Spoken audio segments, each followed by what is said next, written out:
तुम गलत कर रही हो। रितेश, कोई अगर अपनी गलती सुधारना चाहता है तो उससे मुंह मोड़ लेना भी गलत है ना बेटा। हाँ माँ, लेकिन तुम उस आदमी को मौका दे रही हो। इसने 15 साल से तुम्हारी कोई खबर नहीं ली।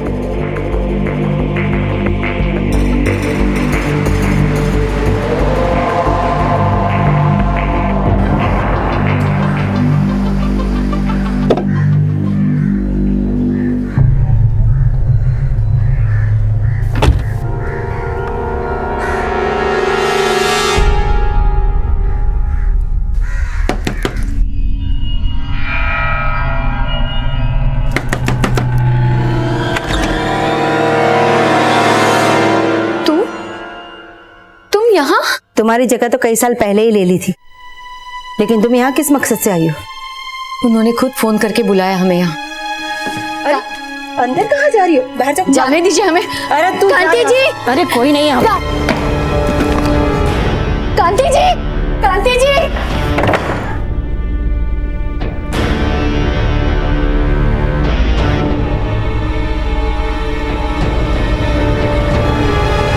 आप जिस नंबर को डायल कर रहे हैं वो इस समय स्विच्ड ऑफ है। माँ, मैंने कहा था तुमसे, जिस इंसान की फितरत धोखा देने की हो वो इंसान कभी नहीं सुधर सकता। बेटा, ऐसा भी तो हो सकता है ना, उस औरत से तेरे पापा का पश्चाताप सहन नहीं हुआ और उसी ने उनके साथ कुछ, उनका फोन भी नहीं लग रहा। मुझे तो बहुत फिक्र होने लगी।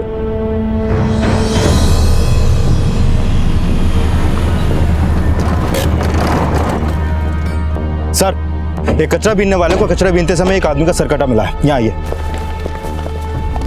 हटो सामने से। सर कटा मिला है तो बाकी के बॉडी पार्ट्स भी यहीं कहीं फेंके होंगे। पूरा एरिया स्कैन करवाओ। सर।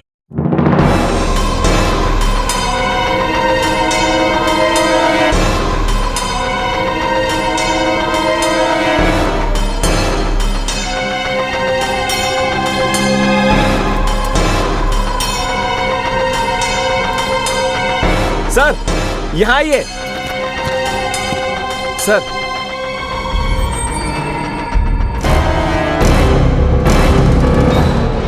सर, बॉडी पे सुन्नत किया हुआ है, यानी कि मरने वाला मुसलमान है, और उसके हाथ के टैटू पे जो ईमान लिखा है, हो सकता है उस आदमी का नाम ईमान हो। हाथ पे गुदा नाम उसके किसी करीबी का भी तो हो सकता है। शहर के सारे थानों में पता करो कि क्या किसी की मिसिंग कंप्लेन ईमान नाम से ताल्लुक रखती है। सर। 3 दिनों से उनका फोन नहीं लग रहा है। नाम क्या है आपके पति का? कांतिलाल पटेल। कोई फोटो लाई है उनकी? जी। दिखाई।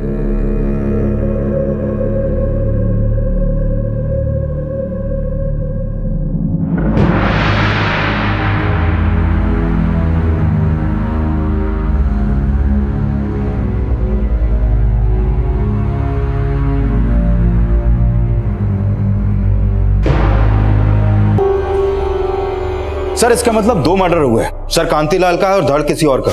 अगर ऐसा है तो फिर उस धड़ का सर और कांतिलाल के बाकी बॉडी पार्ट्स क्यों नहीं मिले? एक काम करो, उस एरिया को फिर से स्कैन करो। सर, सूरत और आसपास के जिलों में कुल 13 मुस्लिम परिवारों ने अपने रिश्तेदारों की मिसिंग कंप्लेन लिखवाई है, लेकिन उसमें से किसी का भी ईमान नाम से कोई ताल्लुक नहीं है। लेकिन ईमान नाम का इस अज्ञात लाश से ताल्लुक जरूर है। कांतिलाल भी जानता था इसे शायद। दोनों का मर्डर एक साथ हुआ है।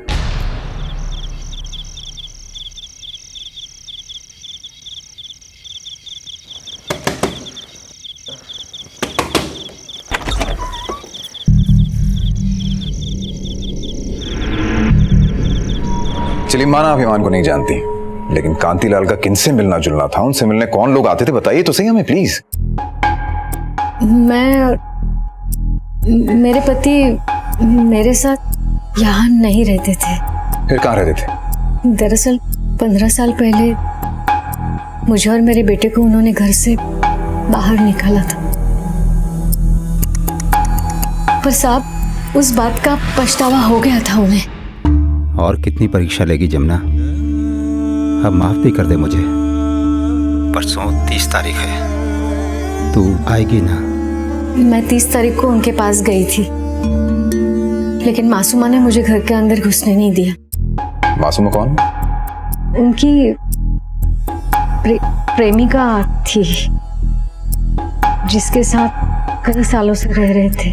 ये मासूमा मुसलमान है? जी, मैं मुस्लिम हूँ, लेकिन किसी ईमान को नहीं जानती और ना ही कांति जी का किसी ईमान से ताल्लुकात था।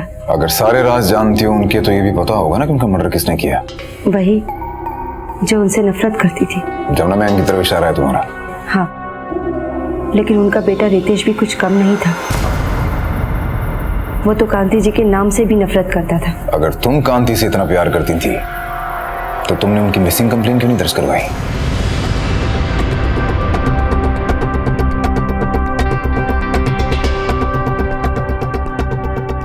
कहीं तुमसे खून तो नहीं हो गया मासूमा? इसीलिए उस दिन जब जमुना मैम तुम्हारे घर आई तो तुमने उन्हें अंदर नहीं घुसने दिया क्योंकि कांतिलाल की लाश पड़ी थी, है ना? नहीं सर, उस दिन तो मैं शहर में ही नहीं थी। मैं तो 30 तारीख को लौटी हूँ, लेकिन जब मैं घर लौटी तो कांति जी थे ही नहीं घर पे। उस दिन जमुना का आना, आपको कंप्लेन करना, मुझे तो लगता है उसकी सोची समझी चाल थी। कहाँ गई थी तुम? जी मैं लखनऊ गई थी, कांति जी ने ही मुझे भेजा था। सुनो मासूमा, तुम बहुत महीनों से अपने घर नहीं गई हो आओ, चली जाओ लखनऊ। मैं भी यहाँ कुछ दिन अकेले रहना चाहता हूँ। वो अपनी मर्जी के मालिक थे। वो जो कहते पत्थर की लकीर हो जाता। सुनिए, आपके लिए खाना बना के रख दिया है, खा लीजिएगा। चलते हैं। ठीक है, तुम जाओ। और सुनो जी। 30 तारीख तक वापस आ जाना। उन्होंने तुम्हें 30 तारीख को ही लौटने को क्यों कहा? क्योंकि वो उस दिन उस रिश्ते की बरसी मनाते हैं जो उन्हें कोई खुशी नहीं दे पाया। हाँ, 27 साल पहले इसी दिन हमारी शादी हुई थी। वो चाहते थे कि हमारे नए रिश्ते की शुरुआत भी उसी दिन हो जाए। मगर मासूमा का तो ये कहना है कि वो उनसे शादी करना चाहते थे, आपको तलाक देना चाहते थे। नहीं, लेकिन इन्होंने अपना इरादा बदल दिया था। आप मुझे तो वापस बुला रहे हो, लेकिन आपने मासूमा को जो उम्मीदें दी है उसका क्या? वो भी तो एक औरत है। आपने मेरे साथ जो किया वही आप उसके साथ। उन्होंने कहा था कि मासूमा को उसका हक देकर वो उसको विदा कर देंगे, लेकिन मैं जब गई तो मासूमा उधर ही थी और कांति जी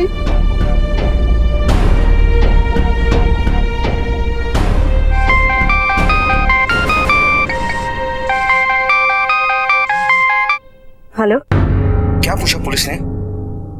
अब कुछ नहीं, मिल के बताती हूँ। बच्चे के बारे में तो कुछ नहीं बताया ना? नहीं, लेकिन बच्चे का करना क्या है? मार डालो बच्चे को। कांतिलाल का फोन 29 तारीख की शाम से बंद है और उसके फोन की लास्ट लोकेशन उसके घर की थी, लेकिन ऐसा कोई सुराग नहीं मिला जिससे साफ हो कि उसकी हत्या उसके घर पर ही हुई हो। कॉल रिकॉर्ड्स में कोई ऐसा नंबर मिला जिससे ईमान का क्लू मिलता हो? ईमान का ताल्लुक मासूमा से भी तो हो सकता है, उसके भी कॉल रिकॉर्ड्स निकलवाओ और पता करो कि 30 तारीख तक ये वाकई लखनऊ में थी या नहीं। कांतिलाल के पड़ोसियों से पूछताछ करो। सर एक बात और, कांतिलाल का छोटा भाई मुकेश उधना में रहता है और 29 तारीख की शाम उसके नंबर से कांतिलाल को फोन हुआ था। हाँ, कांति भाई से मेरी बात हुई थी। वो मेरी सलाह लेना चाहते थे। कैसी सलाह? दरअसल वो मासूमा से शादी करना चाहते थे, पर जमुना भाभी की वजह से कोई फैसला नहीं ले पा रहे थे। मैंने उनसे कहा कि उन्हें मासूमा से शादी कर लेनी चाहिए। अपनी भाभी से ज्यादा उसकी सौत के शुभचिंतक हैं आप शायद। शुभचिंतक तो मैं अपने भाई का हूँ। जमुना भाभी के साथ वो कभी खुश नहीं थे। वो उन्हें डिवोर्स भी देने वाले थे, अपने वकील से भी मिल रहे थे। अच्छा एक बात बताइए, आप किसी ईमान नाम के आदमी को जानते हैं जिसका आपके भाई से, आपकी भाभी से या मासूमा से किसी तरह का कोई कनेक्शन? ईमान जी, मुझे तो ऐसा कोई याद नहीं। सूरत और आसपास के जिलों में ईमान नाम का डेटा निकलवा के भी पूछताछ की, लेकिन कोई लीड नहीं मिली और मासूमा के कॉल रिकॉर्ड में ईमान का कोई कनेक्शन नहीं है। और ये बात भी सही है कि 23 मई से 29 मई की सुबह तक मासूमा लखनऊ में थी। ये भी तो हो सकता है ना कि ईमान का लखनऊ से कोई ताल्लुक हो। एक काम करो, मासूमा जिस ट्रेन से सूरत आई थी पता करो उसके साथ कोई आदमी भी आया था क्या। एक सर्च टीम लखनऊ भिजवाओ और लखनऊ में मासूमा का जहाँ जहाँ आना जाना है वहाँ ईमान से जुड़ी इन्फॉर्मेशन कलेक्ट करने की कोशिश करो। कांतिलाल के लॉयर का पता चला? सर अभी वो बड़ोदरा में है, शाम तक सूरत पहुंच जाएगा। सर कांतीलाल के पड़ोसियों से पूछताछ में पता चला कि 29 तारीख को कांतीलाल का बेटा रितेश उसके घर गया था। सर, दोनों बाप बेटे में काफी झगड़ा हुआ, यहाँ तक कि रितेश ने कांतीलाल को जान से मारने की धमकी भी दी। कांतीलाल से शिकायत तो बहुत होगी तुम्हें। 15 साल पहले तुम्हारी माँ के साथ साथ तुम्हें भी छोड़ दिया उसने। जी अफसोस रहेगा मरते दम तक कि वो मेरे बाप थे। इस बात का अफसोस नहीं है कि तुम्हारा बाप इस दुनिया में नहीं है। सर, उनका श्राद्ध मैंने 15 साल पहले कर दिया था। तो 29 तारीख को कौन सा कर्म कांड अधूरा रह गया था जिसे पूरा करने गया था अपने बाप के घर? बेटा रितेश, आओ अंदर आओ। मैं अंदर आने के लिए नहीं आया हूँ और ना ही कोई रिश्ता बनाने आया हूँ। यहाँ पर सिर्फ समझाने आया हूँ कि मेरी माँ को बहलाना फुसलाना बंद कर दो, नहीं तो कोई दुख नहीं होगा मुझे अपनी माँ को विधवा बनाने में। मतलब तुम मानते हो कि तुमने अपने बाप को जान से मारने की धमकी दी थी? सर, मैं गुस्से में था, मैंने बोल दिया गुस्से में। आप जैसा सोच रहे हैं ऐसा कुछ भी नहीं है। मैं बस अपने बाप को ये कहने गया था कि वो आगे से मेरी माँ को ना बुलाएं अपने पास। तेरी माँ तो खुद रहना चाहती थी ना उनके साथ, तुझे क्या प्रॉब्लम थी? या वो भी नाटक कर रही है और असलियत कुछ और है? सर, आप मुझ पर और मेरी माँ पर सवाल उठाना बंद कीजिए और कांतीलाल की असलियत पता कीजिए। वो इंसान सिर्फ अय्याश नहीं, जुआरी और शराबी भी था। सिर्फ एक मासूमा ही नहीं, ऐसी कई सारी लड़कियां मेरे बाप की जिंदगी में आई जिनकी अय्याशी के चक्कर में उन्होंने मेरी और मेरी माँ की जिंदगी खराब कर दी। जब मैं 10 साल का था तब उन्होंने मेरी माँ को उनके ऑफिस में काम करने वाली सेक्रेटरी के लिए छोड़ दिया था। और सर वही नहीं, उसके बाद भी कई सारी लड़कियां मेरे बाप की जिंदगी में। तो इस बार क्या हो गया कि उनकी सारी जातियां भूल के भी तेरी माँ उनके साथ रहना चाहती थी, मासूमा के उनकी जिंदगी में रहने के बावजूद? सर, मुझे नहीं पता कि कांति भाई मासूमा से शादी करने वाले थे, लेकिन हाँ, वो अपनी पत्नी जमुना बहन को तलाक देना चाहते थे और जमुना बहन उन्हें तलाक देने के लिए तैयार भी थी। जमुना बहन तैयार थी? जी हाँ, ये देखिए तलाक के पेपर्स, इन्हें जमुना बहन ने साइन करके दिया है, लेकिन फिर कांति भाई ने केस फाइल करने से मना कर दिया। क्यों? ये तो पता नहीं, बस अचानक एक दिन मुझे फोन किया, बोले कि केस होल्ड करो। आप किसी ईमान नाम के आदमी को जानते हैं जिसका कांतीलाल जी से मिलना जुलना? नहीं सर, मुझे कोई आइडिया नहीं। आप मुझ पर शक क्यों कर रहे हो सर? मैं तो कांति जी से प्यार करती थी। लेकिन शायद उन्हें समझ आ गया था कि तुम उनकी बीवी बनने लायक नहीं हो, इसलिए जमुना बहन से डिवोर्स पेपर्स पे साइन कराने के बाद भी उन्होंने तलाक का इरादा बदल दिया और तुम्हें अपनी जिंदगी से जाने के लिए कहा। वापस नहीं बुलाया, तुम खुद वापस आ गई और इससे पहले कि कांतीलाल और जमुना बहन एक होते तुमने उनका मर्डर कर दिया। सर, मैंने मर्डर नहीं किया है और कांति जी ने डिवोर्स पेपर होल्ड पे क्यों रखे थे वो मैं नहीं जानती, लेकिन वो जमुना को अपनी जिंदगी में वापस बुलाना नहीं चाहते थे। हाँ, ये बात सच है कि वो मुझे तलाक देना चाहते थे और उनके कहते ही मैंने तलाक पेपर साइन भी कर दिए थे। तो अब ऐसा क्या हो गया कि उन्होंने वापस आपको अपनी जिंदगी में बुला लिया? साहब, कुछ रिश्तों की अहमियत अलगाव के बाद ही समझ में आती है।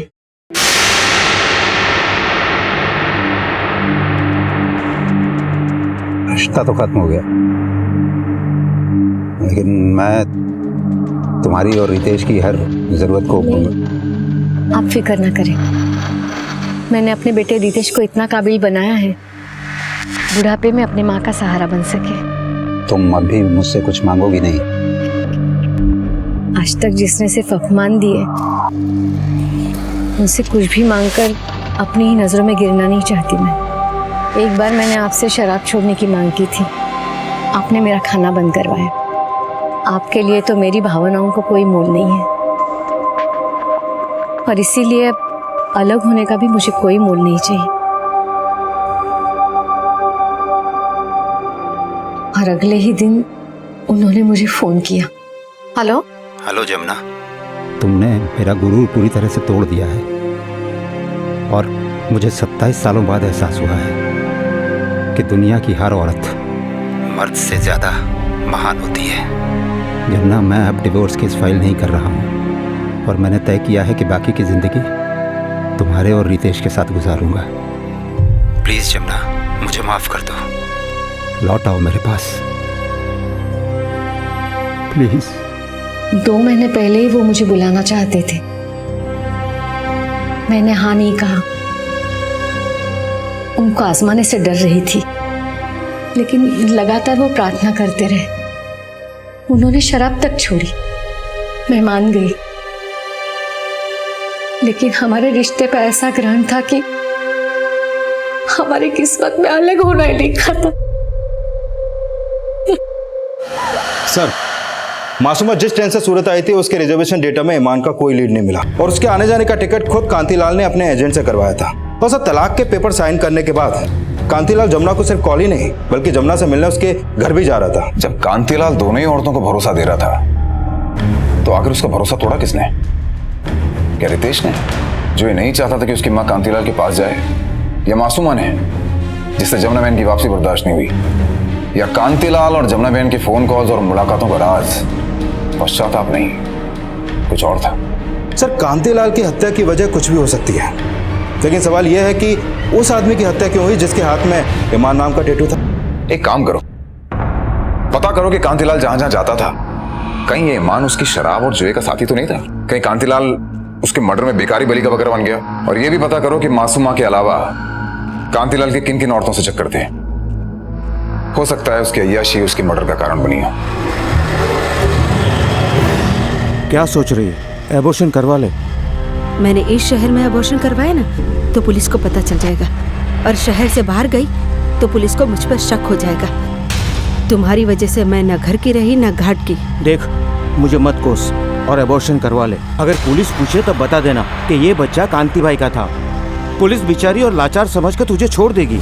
अगर पुलिस को कुछ बताया तो मैं भी मरूंगा और तू भी मरेगी, समझी?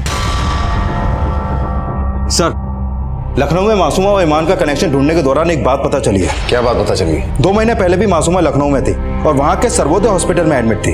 क्यों बताया नहीं आपने कि आप प्रेग्नेंट थी?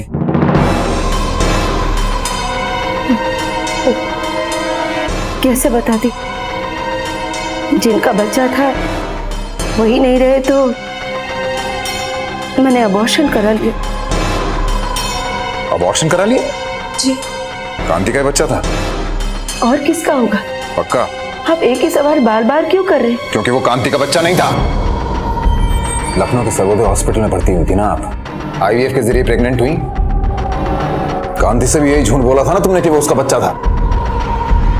बोलो। हाँ, झूठ बोला मैंने उनसे। और क्या करती, वो मुझसे शादी ही नहीं कर रहे थे। मैंने झूठ बोला तभी तो वो जमुना से तलाक लेने के लिए तैयार हुए। तुम्हारे इसी झूठ पे भरोसा करके कांतिलाल ने जमुना बहन से डिवोर्स के पेपर्स पे साइन तो करवा ली है, लेकिन जब उन्हें असलियत का पता चला तो वो तुम्हें अपनी जिंदगी से निकालना चाहते थे और जमुना बहन को लाना चाहते थे, और इसी रंजिश में तुमने उनका मर्डर कर दिया। मैंने उनका कत्ल नहीं किया है और वो इसे अपना ही बच्चा मानते थे। कांति को किसकी मदद से मारा? ईमान कौन था? मैं किसी ईमान को नहीं जानती और ना ही मैंने किसी की मदद ली है और ना ही मैंने कांति जी को मारा है। कांति जी की मौत से मुझे क्या मिलता? सब कुछ तो उनकी बीवी और उनके बच्चे का हो जाता ना। ये भी तो एक वजह हो सकती है ना कि चाहती तो तुम सब कुछ थी लेकिन उनके रहते हुए तुम्हें कुछ भी नहीं मिल रहा था। मैं उन्हें कैसे मारूंगी? जब उनका मर्डर हुआ तब मैं इस शहर में ही नहीं थी।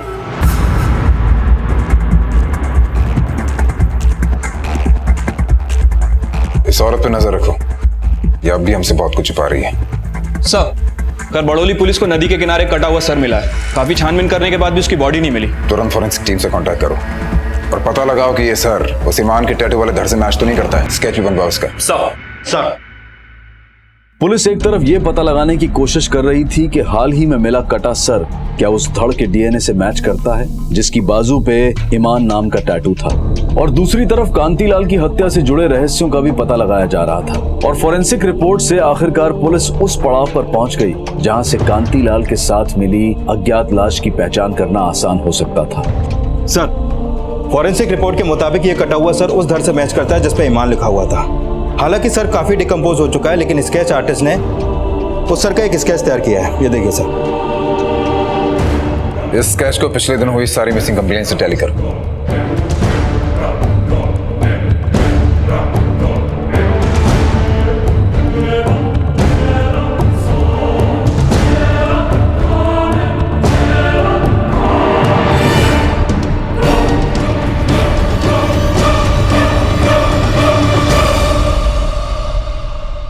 सर, पता चला है कि मासूमा अक्सर कांतिलाल के भाई मुकेश से मिलने उसकी दुकान पे जाया करती थी। कांतिलाल की हत्या के बाद भी उन दोनों को एक साथ देखा गया। दोनों के फोन सर्विलेंस पे डालो। 2 कांस्टेबल लगाओ उन पे नजर रखने के लिए। कहां जाते हैं, किस किस से मिलते हैं, मुझे सारी इन्फॉर्मेशन की अपडेट चाहिए। सर 3 दिन पहले उधना पुलिस स्टेशन में किशन शर्मा नाम के एक आदमी की मिसिंग कंप्लेंट दर्ज हुई है। उसकी शक्ल इस केस से मिलती है। किशन शर्मा? मगर उस बॉडी की तो सुन्नत हुई है, उसका हिंदू नाम कैसे हो सकता है? सर इसकी मिसिंग कंप्लेन उसके किसी रिश्तेदार ने नहीं बल्कि एक कंप्यूटर इंस्टीट्यूट अथॉरिटी ने लिखवाई थी।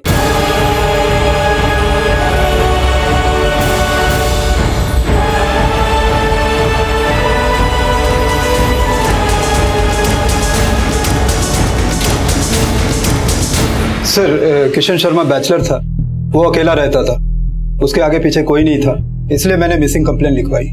सर वो हिंदू था, मेरे पास उसके मैट्रिक से लेकर हायर डिग्री के सर्टिफिकेट हैं। कांतिलाल पटेल को जानते हैं आप? नहीं सर। और से देखिए इस फोटो को, इसे देखा है कभी किशन के साथ? नहीं सर। आफ्ताब उसका बहुत अच्छा दोस्त है सर, उससे आपको सारी जानकारी मिल जाएगी उसके बारे में। नहीं सर, किशन को मैंने कभी इनके साथ नहीं देखा और ना ही उसने मुझे कभी किसी कांतिलाल के बारे में जिक्र किया। अगर इसका नाम किशन था, ये हिंदू था, तो उसने हाथ में ईमान क्यों लिखवा रखा था और सुन्नत क्यों करवा रखा था इसने? सर कई महीने पहले किशन ने मुझे इस बारे में बताया था।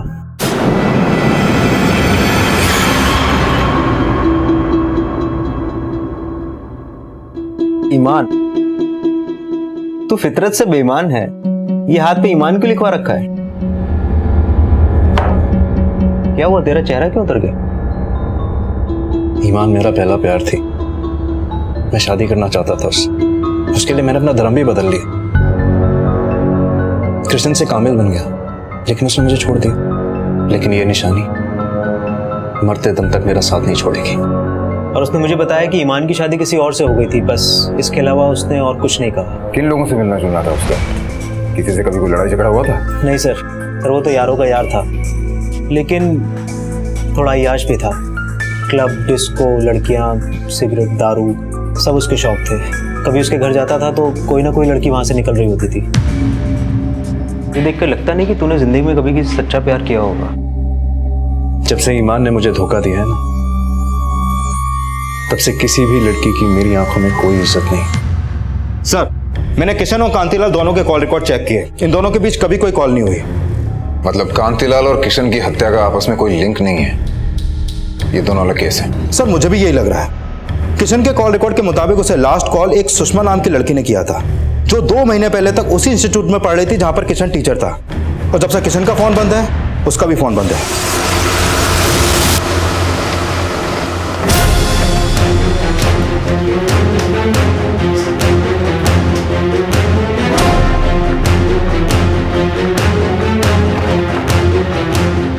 लगता है घर में कोई नहीं है, पड़ोसियों से पूछताछ करो और चाबी वाले को। सर एक राज है जो मासूमा हमसे छुपा रही है। कैसा राज? सर मासूमा और मुकेश के बीच में एक फोन कॉल हुई थी जो हमने टैप की है।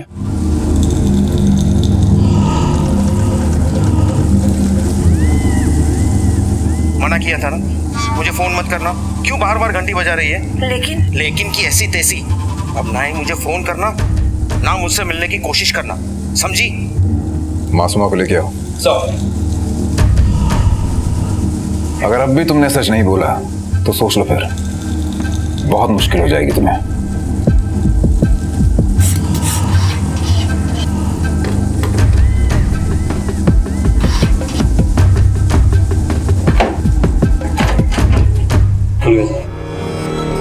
पूरा घर चेक करो।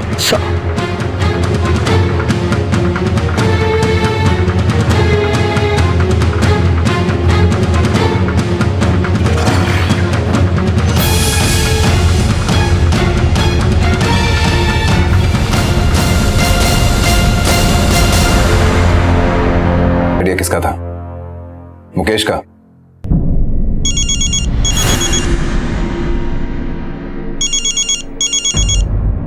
हाँ बोलो भगत। सर सुषमा के घर ताला लगा था, घर के अंदर ब्लड ट्रेसेस मिले हैं। सुषमा के पड़ोसियों से पूछताछ की तो पता चला कि वो अपने पति सतीश अवस्थी के साथ यहाँ रहती थी।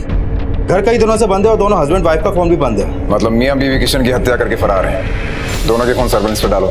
सर बाहर निकल साली, नहीं तो अच्छा नहीं होगा। तुम किसी का अच्छा कर भी नहीं सकते। मेरी गलती थी कि मैंने तुम्हें पुलिस को नहीं दिया। हाँ इसीलिए, क्योंकि अपने यार के मर्डर में तू ही साथ थी। सर आजकल कांतिलाल का भाई मुकेश कांतिलाल के बेटे रितेश से बहुत मिल रहा है, और सर ये रितेश वही है जिसने 2 महीने पहले कांतिलाल को जान से मारने की कोशिश की थी। लेकर आओ उस रितेश को। साहब मैंने उन्हें नहीं मारा, मैं कैसे समझाऊं आपको? 2 महीना पहले भी तूने कांतिलाल को मारने की कोशिश की थी, 27 मार्च गार्डन रेस्टोरेंट, याद आया कुछ?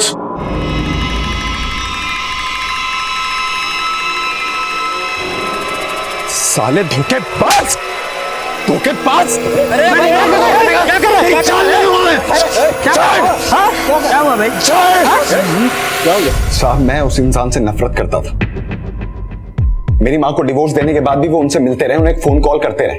तब भी मैं उन्हें धमकी देने गया था कि वो आज के बाद मेरी माँ से कोई बात ना करें, और 29 मई को मैं यही बात कहने गया था मैं उनसे, लेकिन मैंने उन्हें मारा नहीं। मुकेश क्यों मिल रहा था तुझसे? साहब, वो चाचा हैं मेरे, और मेरे बाप से कहीं बेहतर इंसान। वो कैसे? उन्होंने हमेशा हमारा साथ दिया। भाभी, अब कांति भाई से एल मनी क्यों नहीं मांग रहे? एल मनी आपका हक है। सारी दौलत गैर औरतों पे लुटाता आया है वो। आपको क्या मिला? दर दर की ठोकरें। हम ठोकरें खा लेंगे मुकेश भाई, लेकिन अपना स्वाभिमान कभी नहीं गिरने देंगे। ये मुकेश खुद को कांतिलाल का शुभचिंतक बता रहा था, पर एक तरफ मासूमा को और दूसरी तरफ रितेश और जमुना बहन को उनके खिलाफ जाने की सलाह दे रहा था। कुंडली निकालो इसकी। सर, खोल दरवाजा। सनी, धोखेबाज! मैंने तुम्हें कोई धोखा नहीं दिया सतीश, ये तुम्हारा ही बच्चा है। नहीं, ये मेरा बच्चा नहीं है, समझे तुम? तुम अपनी बीवी की बात पे भरोसा नहीं है क्या? तुम्हें उस पराई मर्द की बात पे भरोसा है? मैं कुछ नहीं जानता, समझे? क्यों? तुम्हें अपने मर्द होने पे शक है क्या? ज्यादा जुबान लड़ा रही है। अब तो न तू बचेगी और न तेरा बेटा, समझी? खोल, खोल दरवाजा, खोल साले। खोल, खोल।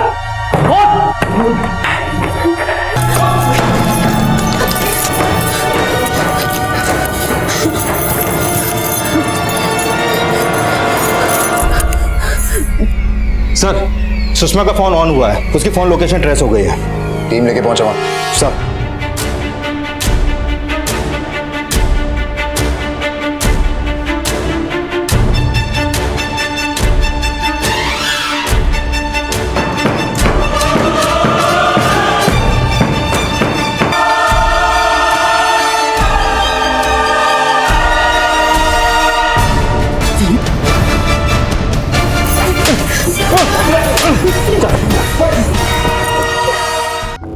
सर, किशन को मैं अपना अच्छा दोस्त मानती थी, इसीलिए उसे घर बुलाया था, पर उसने इस बात का गलत मतलब निकाला। सर, क्या कर रहे हैं? सुनो, लिसन टू मी। सर छोड़िए, छोड़िए सर, क्या कर रहे हैं? सुषमा, क्या चल रहा है ये? साले मेरी बीवी के साथ? मैं खुद नहीं हूं यहाँ पे, इसने मुझे बुलाया। उसने ऐसी गलतफहमी पैदा कर दी कि मेरे पति सतीश को मुझ पे विश्वास नहीं रहा। मैं जब प्रेग्नेंट हुई तो सतीश हमारे बच्चे को उसका बच्चा कहने लगे। तब मैंने किशन को फ़ोन करके रिक्वेस्ट की कि वो सब कुछ सच सच बता दे। इस तरह अपने पति को अंधेरे में क्यों रख रही हो तुम? ये बच्चा, साले तूने मेरी बीवी को गंदा किया। उसकी बॉडी पहचान में ना आए इसलिए मैंने उसका सर काट दिया, धड़ अलग फेंक दिया और सर पुल पे ले जाके नदी में फेंक दिया। हमें पता था कि पुलिस हमारे घर तक पहुंच जाएगी, इसीलिए हम वो घर छोड़कर चौल वाले घर में आ गए। मैंने मुकेश की हिस्ट्री निकाली है। 2 साल पहले उसने कांतिलाल के साथ फ्रॉड किया था, जिसके लिए उसको जेल भी हुई थी। कैसा फ्रॉड? सर, पिताजी के मौत के बाद वापी की वो जमीन कांति भाई को विरासत में मिली, और क्योंकि वहां पे नया हाईवे बना तो वो जमीन की कीमत चौगुनी हो गई, क्योंकि वो जमीन उस हाईवे से जुड़ी हुई थी। और सर, मैं लालच में आ गया, इसलिए मैंने एक नकली बिल बनवाया ताकि उस जमीन पर मैं अपना हक जमाने की कोशिश कर सकूं। और इसलिए कांतिलाल ने तुम्हें जेल करवा दी, जिसकी दुश्मनी निकालने के लिए तुमने उनका मर्डर कर दिया। नहीं सर, मैंने उनका मर्डर नहीं किया, मैं तो सिर्फ वो जमीन अपने नाम करवाना चाहता था। और इस बार तो मैं कांति भाई को पैसे देने के लिए भी तैयार था, लेकिन कांति भाई ने वो जमीन मुझे नहीं बेची।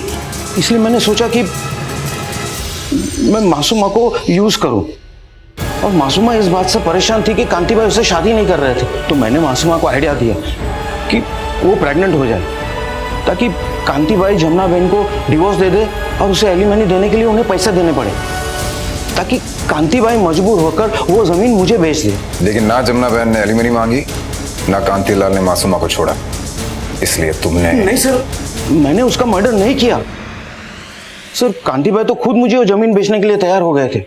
मुकेश, तुझे मेरी जमीन खरीदनी थी ना? बोल कितने पैसे देगा? कल तक 20 दे रहा था, अब 15 दूंगा। बोलो। ठीक है, लेकिन एक शर्त है, पैसे मुझे तुरंत चाहिए। कांति भाई पैसा तैयार छे। मुकेश, मैं तुझे थोड़ी देर बाद फोन करता हूँ। बाद में नहीं, अभी बताओ ना भाई। 15 का 16 देता हूँ। सर कांति भाई ने मेरा फोन काट दिया क्योंकि वो अपनी जमीन किसी बिल्डर को बेच चुके थे। बिल्डर को? हाँ सर, अब उस जमीन पे उस बिल्डर का बोर्ड लगा हुआ है, गुप्ता बिल्डर्स।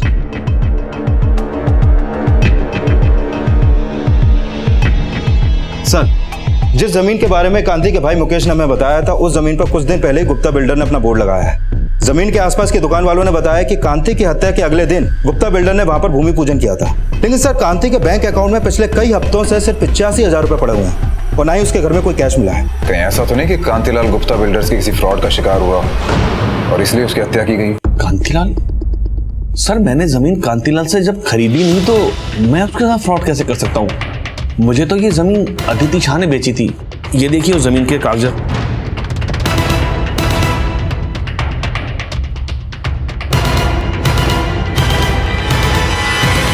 सर, मैंने रजिस्टर ऑफिस में चेक किया, ये जमीन गुप्ता बिल्डर को अदिति शाह ने बेची थी और 8 महीने पहले तक ये जमीन कांतिलाल के नाम पर थी और कांतिलाल ने अदिति शाह को बेची थी।